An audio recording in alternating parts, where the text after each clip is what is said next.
Good evening, this is Kuro. Got a ranked game in my Grozovoy.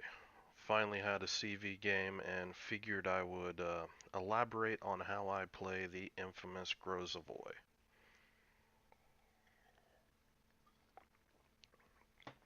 There's a lot of ways to spec this ship.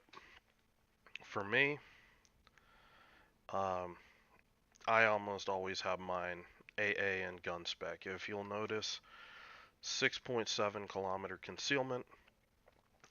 I'm not running concealment expert. I'm running AFT manual AA. Um, I do have to run superintendent for the additional heals and that kind of thing. This game seems kind of quiet. Let me turn up the volume a little bit. I'll post my build in the video commentary. Um, but this is roughly um, well, it's a competitive spec for me for King of the Sea and other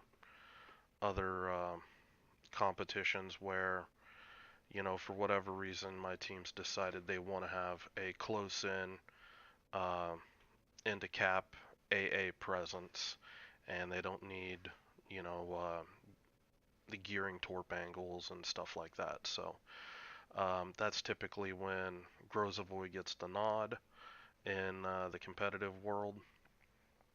My game plan for this game, I'm already worried because apparently my CV's known to several players on my team, and you know, it's gonna be one of those games. I get CV fucked.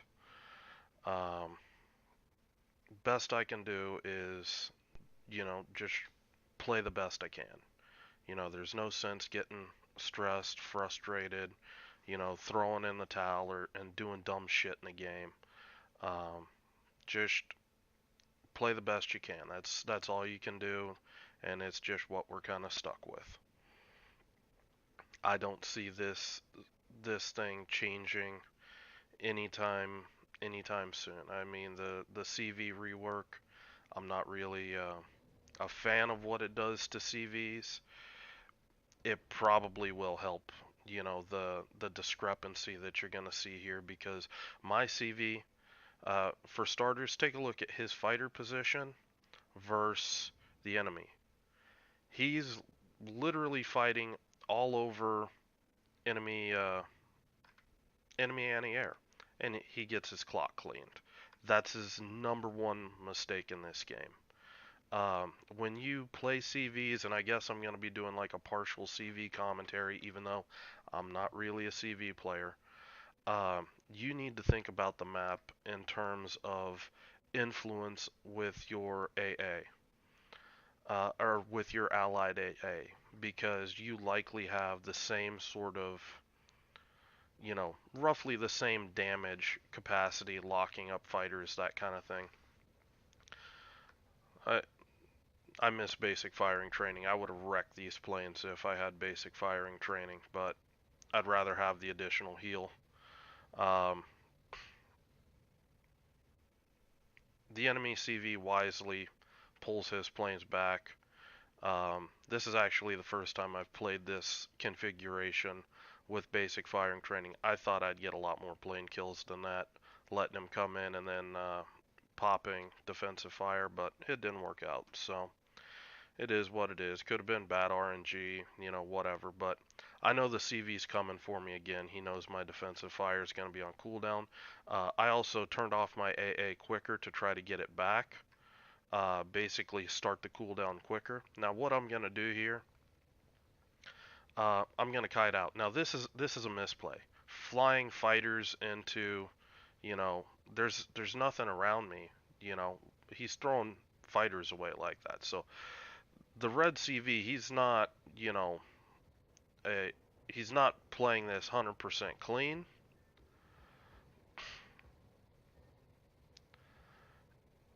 And pig old Grozovoy.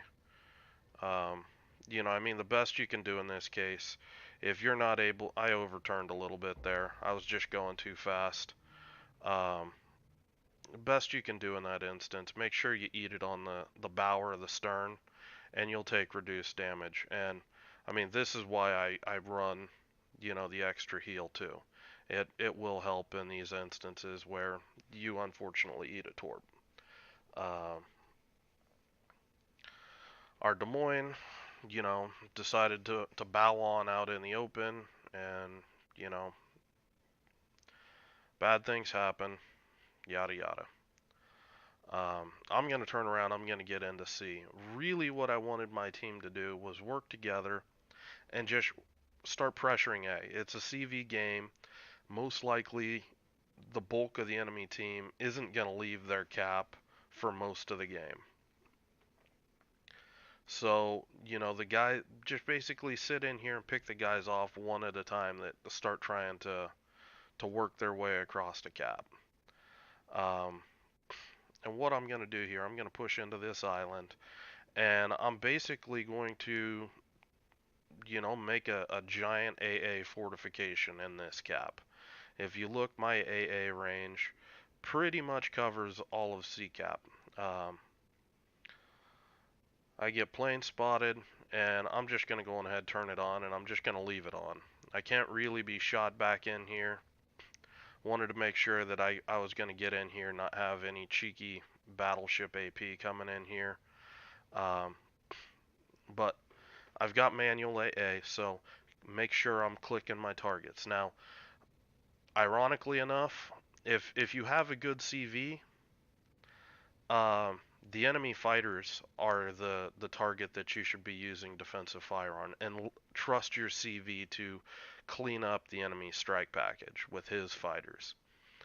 Um, I can't really rely on that because I've seen how my CV is throwing his fighters away. He's not going to have any sort of fighter capacity to try to strike me or try to protect me from a strike. Excuse me. Um, so I'm just gonna sit back in here, and I'm contemplating, you know, using defensive fire. But if I do, I'm gonna have torp planes coming for me, and you know, this Henry, this is the cost of not having defensive fire of your own. Now the torpedo planes are coming in. I go on ahead, I pop defensive fire. I'm focusing on the torp planes because I can't really move too much behind this island. I want to kill planes and get these guys worked down. I shred one plane or one squad. He pulls the other one back. I'm not wild about that. I would have liked to got them both, but they were kind of separated. And you do what you can. This Henry's throwing. Ignore him. He's just playing dumb. There's nothing that he can do out there that is going to cause us to win the game. He's just going to get himself killed, and I think this is a side effect of the early game where everybody's saying, "Oh, our CV's terrible," yada yada yada.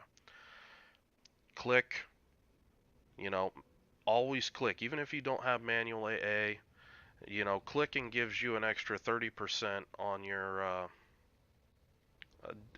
DPS bonus on your AA, so always click. Um, didn't matter in this case. You know, he just wanted to die. That's all he wanted to do. I mean, that's the only thing that I could consider, being a logical reason why you would play that way. So we're still contested. It doesn't look good. I mean, my Kurfürst is, hanging out in the open, getting pounded. Um, I, Everybody's just playing incredibly stupid rank things, right? So I already know this game's going to be a loss. But, do the best you can, right? Uh, I'm clicking the enemy fighters. They're going to be coming in trying to kill that torp plane. And, do what I can to try to help my team. Um, that's a little bit of a misplay. I should be staying on the closer fighter. But I was also, a little focused on making sure that I was gonna keep myself protected from battleship AP coming in here from the Kurfürst. Um, Now what's gonna happen? I'm waiting for this Kurfürst to kite out. He's just doing a drive-by. Uh, so I'm looking. There's no planes over the cap right now. Uh, the gearing looks like he's peaking, and I'm looking right now. Okay, he's smoked up. So he's gonna try to farm my battleships, and I see him shooting right there, and I'm gonna make my move. It's not perfect. I turn off my AA. I do not want to get spotted while I'm making this move. Um, it's not ideal because I don't have speed boost, but beggars can't be choosers. My Yamato goes down. Uh, that was gonna happen as soon as that Des Moines died. The Yamato was the only thing left holding that cap. Um, so I'm just gonna torp right in behind this island and push right back into this gearing, and I'm gonna, I'm trying to avoid shooting this guy unless I absolutely have to. Um, my Kurfürst goes down. Terrible positioning, but it is what it is. Uh, I'm able to torp and flood the gearing. He goes down, and I start finally taking the cap. Now, here comes the CV plane strike package, and things are so shitty that he's actually able to come through this area of the map to you know to pressure and attack my team, and coming right in here. I'm popping defensive fire, and honestly, shouldn't have. Um, should have waited for the torpedo planes to show up. Um, it would have netted me more plane kills, but I still would have died.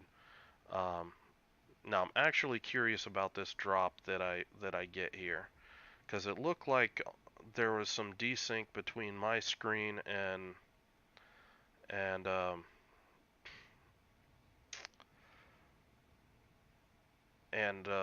how the torps came in. So I'm curious to see it now that I can see it in a replay. And all I'm doing is just pointing and clicking. The torp planes are coming in. I've got to move. Um, I'm spotted already, so there's no sense in me trying to torp or to smoke up. That's just going to prevent me from seeing the planes. Now, okay, I just read that wrong.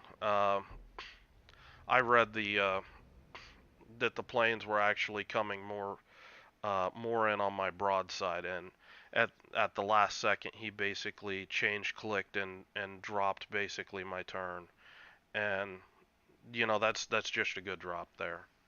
Um, it just It just surprised me that was all. I mean, I didn't have that much opportunity to get ahead of steam built up, and with the Yamato sitting right there, I was just kind of pinned in with not a lot of room to move. Even if I would have dodged those torpedoes, the Yamato probably would have wrecked me. But c'est la vie. This is what happens when you get a CV player that doesn't understand how to play the game. Um, and I mean, this person, um, all they're doing is feeding the enemy CV. That the red CV, he's gonna load up his CV every single time, because if this guy keeps dropping games, he's gonna go right out of you know whatever rank bracket they're playing in. This is uh, 10 to 5, I believe.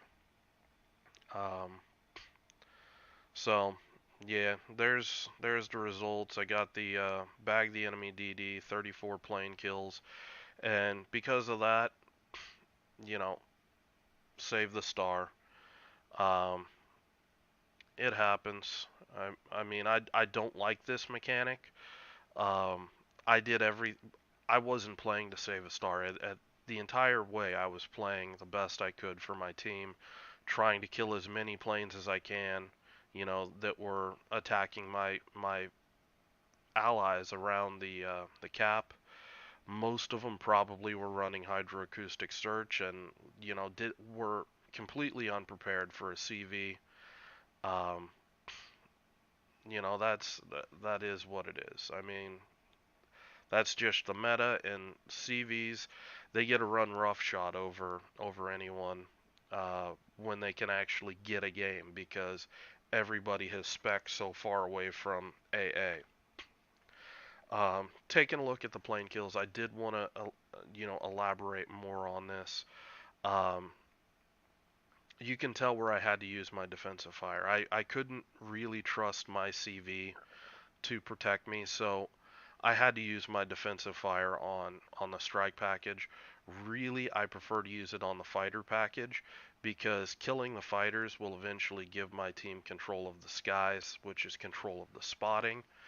Um, so killing the fighters is exponentially more important from a competitive standpoint than actually killing the strike package. If you've got a CV that is halfway decent, you can just let him farm the strike package all day. He'll have fighters over the team where they need to be, and anytime things come around, he's just strafing, strafe, strafe, strafe. Anytime the enemy fighters get around, you just get with your team, focus them down.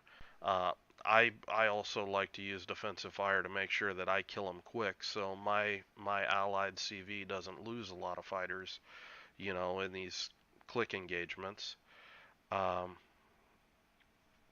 but that's how an AA destroyer will oftentimes, or should be playing. And it comes down to, can you trust your CV player? And you need to watch early on that initial engagement. How's this CV gonna actually perform? And I knew as soon as I saw his fighters go right into the enemy spawn, right into the enemy AA, that it wasn't gonna be good. So, recognize that early on and adjust your play style, so at least you can protect yourself or provide some measure of protection to your team, because I'm sure some of these planes shooting them down helped guys that were getting struck. Um, I just couldn't do as much on the air control front as I would like. Um, so that's my Grozovoy slash how to play an AA destroyer in ranked commentary. Um, if you guys have any questions, comments, I know this is kind of it's a rare sort of play style. You don't get this, you don't get to do this a lot in ranked. Um, so if you got questions, comments, fire away in the comments section, and I will do what I can to answer it, or potentially do another video if you guys need more information. Hope you guys have a good night, and I will talk to you later.